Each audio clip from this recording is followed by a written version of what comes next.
ભગવદ્ ગીતા, જે હિન્દુ ધર્મનું સૌથી શ્રેષ્ઠ પુસ્તક ગણવામાં આવે છે.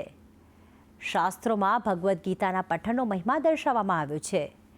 ત્યારે કેવી રીતે કરવું ભગવદ્ ગીતાનું પઠન અને તેનાથી કયા થાય છે લાભ, જાણીશું આજની ખાસ વાતમાં. જજ્જાગ્રતો દૂરમુદૈતિ દૈવં તદુસુપ્તસ્ય તથૈવૈતિ દુરંગમન જ્યોતિખાન જ્યોતિરેકંતન્મે મનઃ શિવ સંકલ્પમસ્તુ. જય ભગવાન મિત્રો, હું છું પ્રફુલ્લભાઈ પંડ્યા. ભક્તિ સંદેશ કાર્યક્રમની અંદર આપનું સ્વાગત છે. દર્શક મિત્રો, આજે છે ગીતા જયંતી.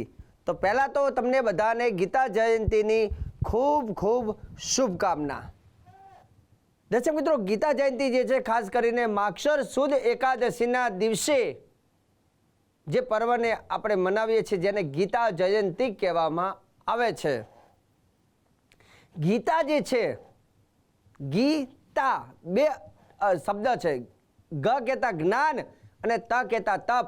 જ્ઞાન અને તપ જેની અંદર છે એને કહેવાય છે ગીતા. જેમ કે ભાગવત, તો ભાગવત ભક્તિ, જ્ઞાન, વૈરાગ્ય અને તપ જેમાં રહેલું છે એનાથી બને છે ભાગવત. તો ગીતા જે છે એવું કહેવાય છે કે આખી દુનિયાના તમામ પ્રશ્નોના જવાબ ગીતામાંથી મળી જાય છે. ગીતાની ઉત્પત્તિ ક્યાંથી થઈ એના વિશે પણ હું તમને કહું છું. ગીતા જે છે ભગવાન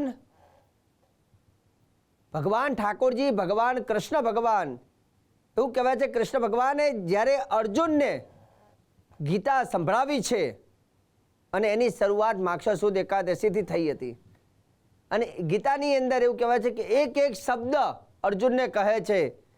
ભગવાન કહે છે કે હે અર્જુન, આ દુનિયાની અંદર દરેક વ્યક્તિએ પોતાના કરેલા કર્મની સજા એને જાતે જ ભોગવવાની હોય છે.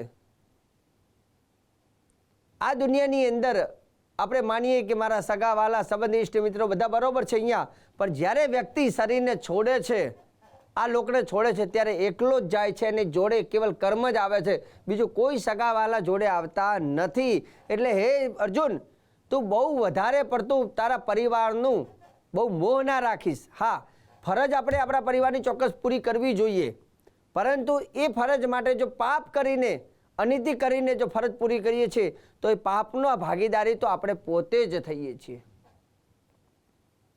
મિત્રો, આપણે ખાસ કરીને ગીતાની અંદર એક એક વસ્તુ લખેલી છે.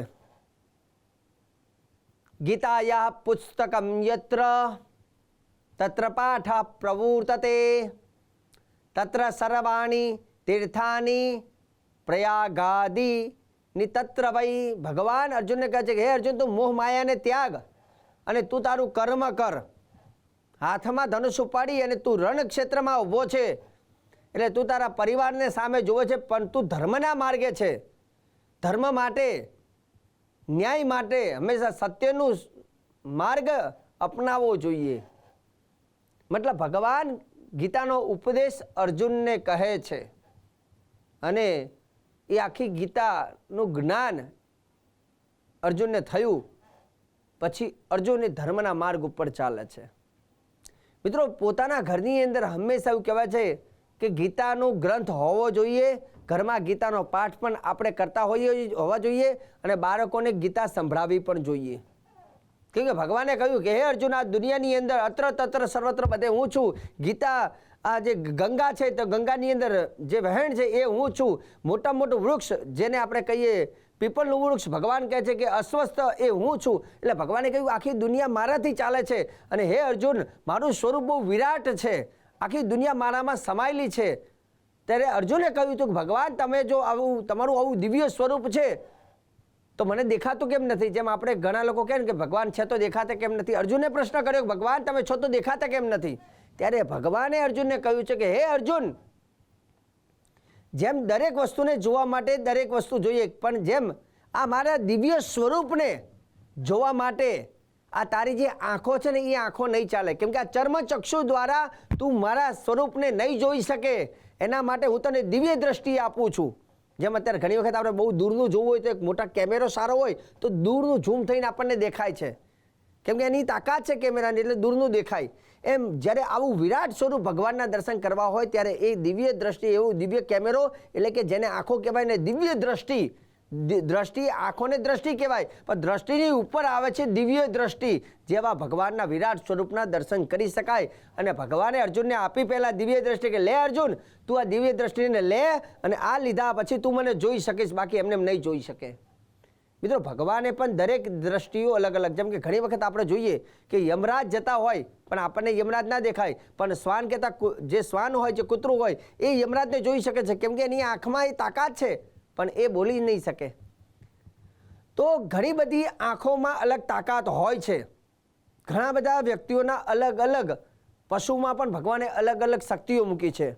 જેમ કે તમે કોઈ પણ જગ્યાએ જતા હો ને કદાચ કૂતરું, શ્વાન કહેતા કૂતરું એ જો સૂતું હોય અને તમે ત્યાં નીકળો, થોડુંક અવાજ થાય તરત આંખ ખુલી જાય. તમે જોજો, અલ્પ નિદ્રા, જો ઓછી નિદ્રા સૌથી વધારે મૂકી હોય તો શ્વાનની અંદર. કાગચેષ્ટા ભગત ધ્યાનમ શ્વાન નિંદ્રા તથૈવ ચ અલ્પાહારી ગૃહત્યાગી વિદ્યાર્થી પંચ લક્ષણમ. તો શાસ્ત્ર એવું કહે છે કે ગીતાની અંદર તમામ વસ્તુઓના પ્રશ્ન અને જવાબ છે. તો આ પ્રશ્નનો જવાબ અહીંયાથી મળી જાય. ઘણા લોકો એવું કહે કે પહેલાના જમાનામાં ક્યાં ભગવાન હતા ત્યારે ઇન્ટરનેટ હતું કે નહીં. મિત્રો, એનું પણ હું તમને જવાબ આપું છું. ગીતામાં પણ એનો જવાબ લખ્યો છે કે જ્યારે કુરુક્ષેત્રમાં જ્યારે યુદ્ધ થતું હતું ત્યારે હસ્તિનાપુરમાં બિરાજમાન થયેલા ધૃતરાષ્ટ્ર અને સંજય, એ કુરુક્ષેત્રમાં જે લડાઈ થાય છે એનું લાઈવ ટેલિકાસ્ટ, મતલબ એ બધી વસ્તુઓ ધૃતરાષ્ટ્રને કહે છે. અને ત્યાં કોણ શું બોલી રહ્યા છે તે બધું પણ ધૃતરાષ્ટ્રને કહે છે. કે સંજય ધૃતરાષ્ટ્રને કહે છે કે અર્જુન અત્યારે હાલ આવું કહી રહ્યા છે ભગવાન કૃષ્ણને, કૃષ્ણ અત્યારે અર્જુનને આવું કહી રહ્યા છે, ગીતાનો પાઠ કહી રહ્યા છે. આ બધી જ વસ્તુઓને જે લાઈવમાં જે જોનાર હતા એ હતા સંજય. અને સર્જનને પણ આ તાકાત હતી. મતલબ એ જમાનામાં ભલે ઇન્ટરનેટ નહોતું પણ એવી દિવ્ય શક્તિઓ હતી. તો ઘણી બધી વસ્તુ એવી છે કે જેનું આપણે ચર્ચા ન થઈ શકે, પણ ભગવાન એવું કહેવાય છે કે જેને આખી દુનિયા બનાવી છે, તો એ દુનિયાને ચલાવવા માટે ભગવાને કંઈક તો રચના કરી હશે. અને ગીતાની અંદર એક એક વસ્તુનું વિશેષ મહત્વ છે, પણ જો ગીતાના એ શ્લોકોને વાંચવામાં આવે, એને સમજવામાં આવે તો આપણને એનું મહત્વતા ખબર પડે. તો અહીંયા શાસ્ત્રમાં એવું લખ્યું છે કે પવિત્રમાં પવિત્ર વસ્તુ હોય તો ગીતાજી છે. અને આપણે ઘણી વખત કોઈ ખોટું બોલે ને તો કે ભાઈ ગીતા ઉપર હાથ રાખ. ઘણી વખત આપણે જોઈએ છે કે કોર્ટ કચેરીમાં પણ ગીતા ઉપર હાથ રાખીને આપણે બોલીએ છીએ. કેમ ગીતા ઉપર હાથ રાખવાનો મતલબ? ગીતા એક પવિત્ર ગ્રંથ છે અને જે પવિત્ર ગ્રંથને પૂજન કરવાથી, વાંચવાથી અથવા એને પૂજન કરવાથી મનુષ્યને જીવનમાં સત્ય વક્તા એટલે સાચું બોલતો માણસ થાય છે. ગીતા યા પુસ્તકમ યત્ર પાઠ પ્રવૃત્તતે તત્ર સર્વાણી તીર્થાની પ્રયાગાદિની તત્ર. એવું કહેવાય છે કે જ્યાં શ્રી નિત્ય ગીતાજીનું પુસ્તક હોય, જ્યાં નિત્ય શ્રી ગીતાજીનો પાઠ થતો હોય, ત્યાં એવું કહેવાય છે કે બધા જ તીર્થો ત્યાં વાસ કરે છે. એ ઘરે ઘર રહેતું નથી પણ એ પવિત્ર તીર્થ બની જાય છે. જે ઘરમાં બહુ ક્લેશ કંકાસ વાતાવરણ ખરાબ રહેતું હોય અને ઘરમાં મજા ના આવતી હોય તો ત્યાં રોજે રોજ ઘરના કોઈ સદસ્ય જે વડીલ હોય એ ગીતાનું જો પુસ્તક રાખી અને રોજ નિત્ય શ્રી ગીતાજીનું જો અધ્યયન કરે છે તો એ ઘરને પણ સ્વર્ગ ભૂમિ બની જાય છે. આવું શાસ્ત્રમાં લખેલું છે. પવિત્ર કોઈ જો ગ્રંથ હોય તો એ ગીતા છે. અને આ નિત્ય ગીતાના એવું કહેવાય છે કે એના કુલ જે અધ્યાયો છે 18 અધ્યાય જો એનું વાંચન કરવામાં આવે તો એનાથી મનુષ્યની તરક્કી થાય છે. એ વ્યક્તિના ભાગ્યના તાળા ખુલે છે, ઘરનું વાતાવરણ શુદ્ધ થાય છે, મનુષ્યને સાચી દિશા મળે છે અને તે વ્યક્તિને અંતે મોક્ષ પણ થાય છે. તો એવી શક્તિશાળી કોઈ જો ગ્રંથ હોય તો ગીતા છે. ને ગીતા ક્યાંથી ઉત્પન્ન થઈ? તો ભગવાનના મુખમાંથી ગીતાજીની ઉત્પત્તિ થઈ છે. અને બીજા નંબરની વાત, કદાચ ગીતા સંસ્કૃતમાં ના વાંચતા ભાવે તો ગુજરાતીમાં પણ તમે એનું વાંચન કરી શકો છો. અને રોજ જો 18 અધ્યાય ના ભાવે તો એક અધ્યાય પાઠ કરી શકાય. એક ના ભાવે તો એક શ્લોક પણ રોજ બોલશો ને તો પણ ચાલશે. કેમ કે અહીંયા લખ્યું છે અધ્યાયમ શ્લોકપાદમ બા નિત્યમ યપ પઠતે નર સયાતિ નરતામ યાવન મન્વંતરમ વસુંધરે. તો એવું કહેવાય છે કે જે વ્યક્તિ એક અધ્યાય જો 18 અધ્યાય ના ભાવે તો રોજ એક અધ્યાય બોલે તો એની તરક્કી થાય છે. ને એક અધ્યાય બોલવામાં સક્ષમ ન હોય તો એક શ્લોક ખાલી બોલે છે ને તો એની તરક્કી થાય. એટલે લખ્યું છે એક અધ્યાય, એક શ્લોક અથવા એક ચરણના જો શ્લોકનો જો પાઠ કરવામાં આવે છે તો મન્વંતર સુધી મનુષ્યને શ્રેષ્ઠ યોની એને પ્રાપ્ત થાય છે. તો ગીતા કેટલી શક્તિશાળી છે. જેમ એવું કહેવાય છે કે જેમ કોઈ તલાવની અંદર કમળનું પુષ્પ હોય તો કમળના પુષ્પને જે તલાવનું પાણી છે એને સ્પર્શ નથી કરી શકતું. કમળનું પુષ્પ થોડું ઉપર જ હોય છે. તો કમળનું પુષ્પને જેમ એ જલ સ્પર્શ નથી કરી શકતું, તેમ મનુષ્ય ગમે તેવો પાપી હોય, ગમે તેવા એના કર્મ ખરાબ હોય, પરંતુ જ્યારે એ ગીતાજીનો આશ્રય લે છે, ગીતાજીનું વાંચન ચાલુ કરે છે અને ગીતાજીનો ગ્રંથ ઘરમાં હોય છે અને એ ધર્મના માર્ગ ઉપર હોય છે, તો ગમે એટલા પહેલાં કરેલા પાપ કર્મ એ બધા જ કર્મ પણ એને સ્પર્શ કરી શકતા નથી. કેમ કે હવે એને નિત્ય શ્રી ગીતાજીનો આશ્રય લીધો છે, ગીતાજીનો પાઠ ચાલુ કર્યું છે અને ગીતાજીની પૂજા કરે છે.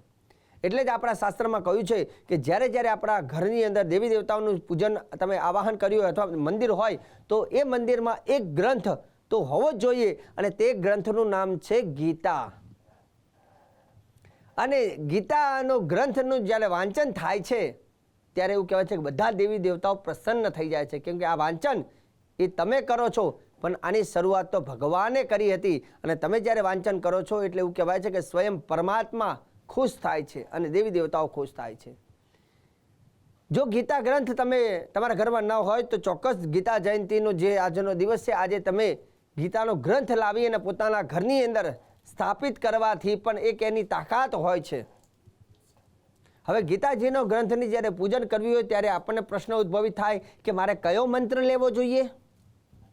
કેમ કે દરેક દેવી દેવતાનો એક મંત્ર હોય છે, તો આપણને ગીતા પૂજનનું પણ મતલબ ગીતાની જ્યારે પૂજા કરવી હોય તો એનો મંત્ર આપણને ખબર હોવી જોઈએ. મંત્ર છે ઓમ જ્ઞાન પ્રદાય નમઃ. આ એક જ શ્લોક, એક મંત્ર. ઓમ જ્ઞાન પ્રદાય નમઃ મતલબ અર્થ એવો થાય જ્ઞાન પ્રદા, જે જ્ઞાન આપવાવાળી વસ્તુ છે, જે જ્ઞાન આપે છે, જે સાચો માર્ગ બતાવે છે, એનું નામ છે જ્ઞાન પ્રદા. તો મંત્ર બોલવાનું ઓમ જ્ઞાન પ્રદાય નમઃ. આ મંત્ર બોલીને ગીતાજીને તમારે પૂજન કરવું. જેમાં ગ્રંથ લાવ્યા હોય તો ગ્રંથની ઉપર અથવા તમારા ઘરમાં હોય તો આજે નિત્ય ગીતાજીને ખાસ કરીને થોડું જલનું પ્રોક્ષણ કરવાનું અને એની ઉપર તમારે સરસ મજાનો કુમકુમ અથવા ચંદનનો તિલક કરવાનું. પીળા પુષ્પ હોય તો પીળા પુષ્પ ગીતાજીની ઉપર અર્પણ કરવાના. શક્ય હોય તો આજે ગીતાજીની જોડે જોડે ભગવાન ઠાકોરજીની પૂજા કરવું અને ભગવાન ઠાકોરજીને એવું કહેવાય છે કે આજે મિશ્રી માખણ એ ભગવાનને ધરાવવામાં આવે છે તો એ વ્યક્તિના જીવનમાં ક્લેશ કંકાસ પણ દૂર થાય છે. કૃષ્ણાય વાસુદેવાય હરે પરમાત્માને પ્રણત ક્લેશ નાશાય ગોવિંદાય નમો નમઃ. ક્લેશ, ઝઘડા, ક્લેશ કંકાસ એ નષ્ટ થાય છે ભગવાનજીની જો ઠાકોરજીની સેવા કરવામાં આવે ત્યારે. તો આજના દિવસે શક્ય હોય તો ગીતાજીનું પૂજન કરજો. જોડે જોડે ભગવાન ઠાકોરજી, કૃષ્ણ ભગવાન, દ્વારિકાધીશની પણ આજે તમે જોડે જોડે પૂજા કરજો અને એમની જોડે ગીતાનો ગ્રંથ મૂકજો. અને શક્ય હોય તો ભગવાનને ગીતાનો કંઈક અધ્યાય, શ્લોક અથવા ગીતાનું જે મહાત્મા છે, જે ગીતાના અધ્યાયની શરૂ થતાં પહેલાં એનું મહાત્મા આવે છે, એનું મહત્વ શું છે એ અંદર પહેલાં જણાવેલું છે. શક્ય હોય તો એનું વાંચન તમે કરશો તો તમને હકીકતમાં ખરેખર ગીતા શું છે એનું જાણકારી તમને ઓટોમેટિક મળી જશે. તો ગીતાનું મહાત્માનું વાંચન પણ ચોક્કસ તમે કરજો. અને દર્શક મિત્રો, સદૈવ તમારા ઘરની અંદર પણ નાના બાળકો હોય તો બાળકોને પણ આવું ધર્મ વ્રત, ધર્મની વાતો અને ગીતાનું મહાત્મા, આ બધી વસ્તુ તમારી પણ એક ફરજ છે કે તમે પણ બાળકોને સંસ્કાર આપો.